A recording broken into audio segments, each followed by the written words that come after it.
Property में invest करना पसंद करते हैं जो भले महंगी हो लेकिन वो सिक्योर हो। उस प्रॉपर्टी के वक्ती तौर पर कुछ फ़वाइद ज़रूर होते हैं। एक ही महंगी प्रॉपर्टी ख़रीद लेनी चाहिए या आप मल्टीपल प्रॉपर्टीज़ की तरफ जाएं ताकि आप अपने फंड्स और फाइनेंसिस को ज़्यादा अच्छे तरीके से मैनेज कर सकें।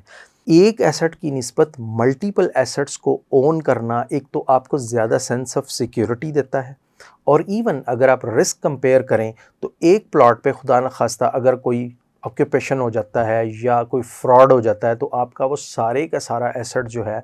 वो आपके हाथ से जा सकता है। अस्सलाम वालेकुम viewers, hope all is well. जैसा कि आप जानते हैं कि हमारे चैनल का पर्पज़ आपको डिफरेंट किस्म की प्रोफेशनल एडवाइसेस देना है और इसके अलावा प्रोफेशनल लोगों से मिलवाना है और ज़िंदगी के मुख्तलिफ़ मामलात पर प्रोफेशनल एनालिसिस प्रोवाइड करना है। लिहाजा अगर आप प्रोफेशनल अप्रोच को फॉलो करना चाहते हैं तो चैनल को ज़रूर फॉलो करें और सब्सक्राइब करें। आज हम बात करेंगे पर्सनल इन्वेस्टमेंट्स के पॉइंट ऑफ व्यू से कि जब भी हम अपनी पर्सनल इन्वेस्टमेंट्स करते हैं, लेट्स से प्रॉपर्टी में ख़ास तौर पर, तो उसमें डेफ़िनेटली हम अपने बहुत से पर्सनल फैक्टर्स को सामने रख कर डिसीजन लेते हैं। लेकिन आम तौर पर एनालिसिस में ये देखा गया है कि लोग उस प्रॉपर्टी में इन्वेस्ट करना पसंद करते हैं जो भले महंगी हो लेकिन वो सिक्योर हो, लेकिन उसमें बहुत ज़्यादा रिस्क ना हो, और इसके अलावा वो एक काइंड ऑफ गोल्ड माइन हो कि जिसमें आपको बहुत ज़्यादा फ्यूचर नज़र आ रहा है, जो कि आप समझते हैं कि ये एक काइंड ऑफ ब्रांड है। तो ज़्यादातर लोग ऐसी प्रॉपर्टी की तरफ जाते हैं, लेकिन उस प्रॉपर्टी के वक्ती तौर पर कुछ फ़वाइद ज़रूर होते हैं, लेकिन वो उसके कुछ ड्रॉबैक्स भी होते हैं। तो हम आज ये एक छोटा सा एनालिसिस करेंगे कि कौन सा डिसीजन बेहतर है। क्या आपको जस्ट अपनी अवेलेबल जो फंड्स हैं उससे हमेशा एक ही महंगी प्रॉपर्टी ख़रीद लेनी चाहिए, या आप मल्टीपल प्रॉपर्टीज़ की तरफ जाएं ताकि आप अपने फंड्स और फाइनेंसिस को ज़्यादा अच्छे तरीके से मैनेज कर सकें। अब हम आपके सामने एक मिसाल रखते हैं। लेट्स से अगर आपके पास 6 मिलियन रुपीज़ हैं, यानी 60 लाख है, और आप इसको प्रॉपर्टी में इन्वेस्ट करना चाह रहे हैं, तो ज़्यादातर लोग ऐसी प्रॉपर्टी की तरफ जाते हैं जो कि लेट्स से 1 करोड़ की है, यानी 10 मिलियन की है। अब ऐसा भी हो सकता है कि आपको सारी पेमेंट कैश पे करनी हो, ऐसा भी हो सकता है कि कुछ पेमेंट आपको एडवांस में देनी हो और बाकी आपको 3 इयर्स या 5 इयर्स के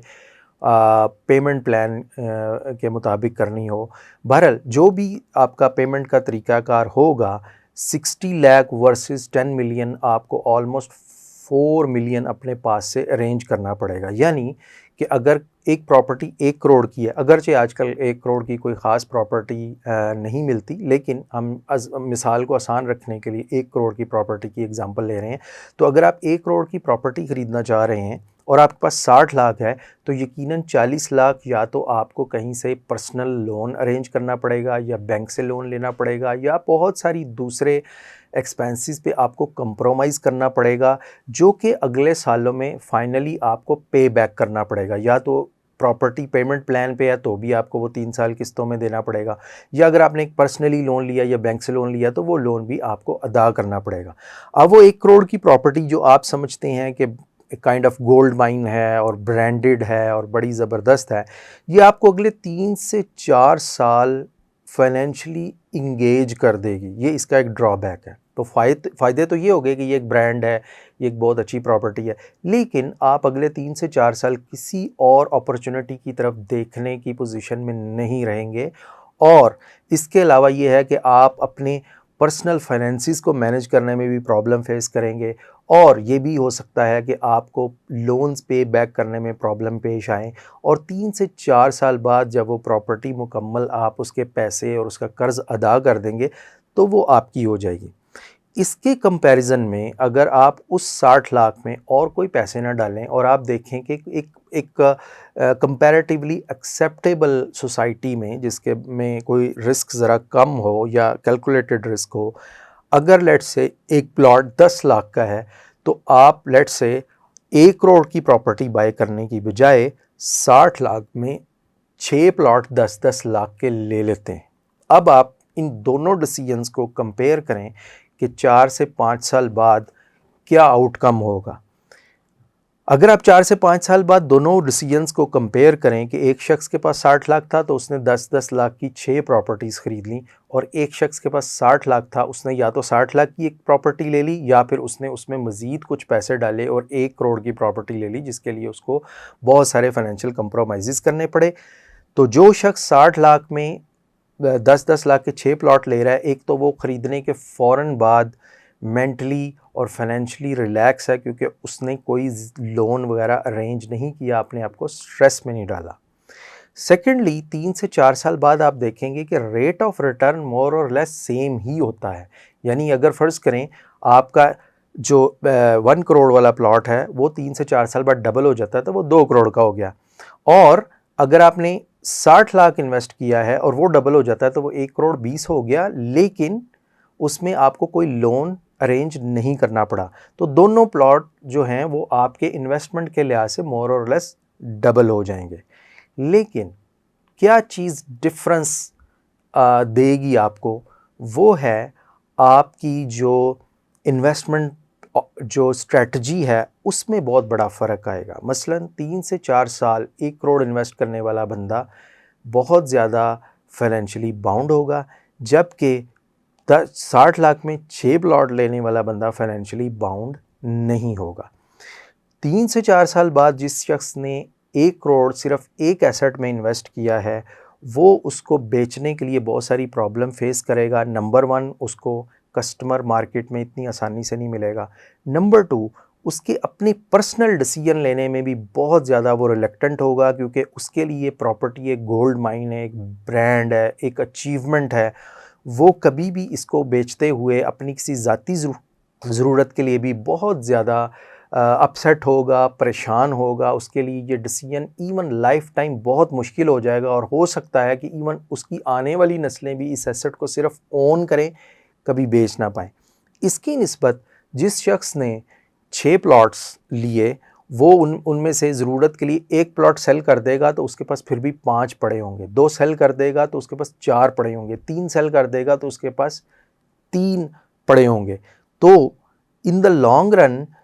एक एसेट की निस्बत मल्टीपल एसेट्स को ओन करना एक तो आपको ज़्यादा सेंस ऑफ सिक्योरिटी देता है,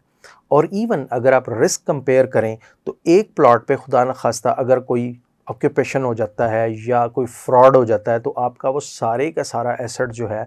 वो आपके हाथ से जा सकता है। जबकि अगर आपके पास 6 मुख्तलिफ लोकेशंस पर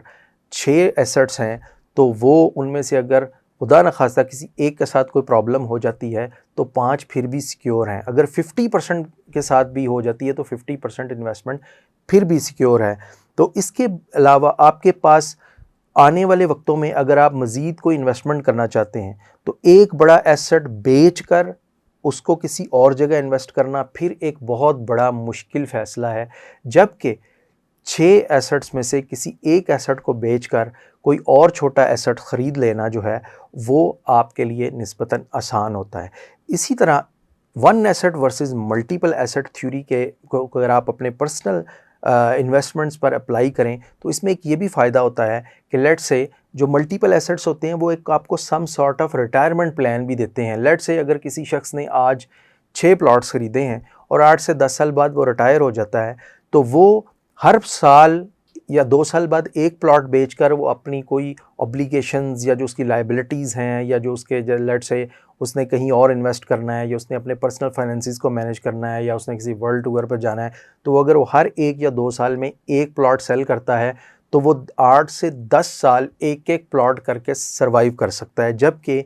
एक बड़ा एसेट रखने वाला शख्स उसको हमेशा अपनी इनहेरिटेंस का पार्ट बनाए रखता है और वो कभी भी उसको बेचकर आम या कैजुअल डिसीजन नहीं ले सकता और छोटी छोटी लाइबिलिटीज़, ऑब्लिगेशंस और रिस्पॉन्सिबिलिटीज़ के लिए उसको कभी सेल नहीं कर सकता। लिहाजा अगर आप अपनी पर्सनल फाइनेंसिस की प्लानिंग कर रहे हैं, जिस पोजीशन में भी आप हैं, अगर आप बिलियनियर हैं, अगर आप मिलियनियर हैं, अगर आप के पास 1 करोड़ है या 2 करोड़, जिस लेवल पे भी आप हैं, आप हमेशा one asset versus multiple assets की थ्योरी पर ज़रूर गौर किया करें कि कौन सा डिसीजन आपको फ्यूचर में नंबर 1 काफ़ी देर फाइनेंशियली बाउंड नहीं रखेगा। ऐसा ना हो कि आप एक अच्छा एसेट बनाएं लेकिन उसके बनाते बनाते उसकी फाइनेंसिस को, उसके लोन्स को, उसकी किस्तों को क्लियर करते करते आपकी उम्र का एक बहुत बड़ा चंक यानी 5 से 7 साल गुजर जाएं। या जब आप ऐसा एक एसेट ले लें तो सारी उम्र आप उसके बारे में कोई क्लियर डिसीजन न ले पाएँ, उस एसेट को कभी स्प्लिट ना कर पाएँ, उस एसेट के कभी एक पोर्शन को सेल ना कर पाएँ। तो मल्टीपल एसेट्स होने में आपके पास हमेशा ये सारी चॉइसेस रहती हैं और वो आपको फाइनेंशियली और वेल्थ वाइज ज़्यादा सिक्योरिटी देते हैं। Thank you so much.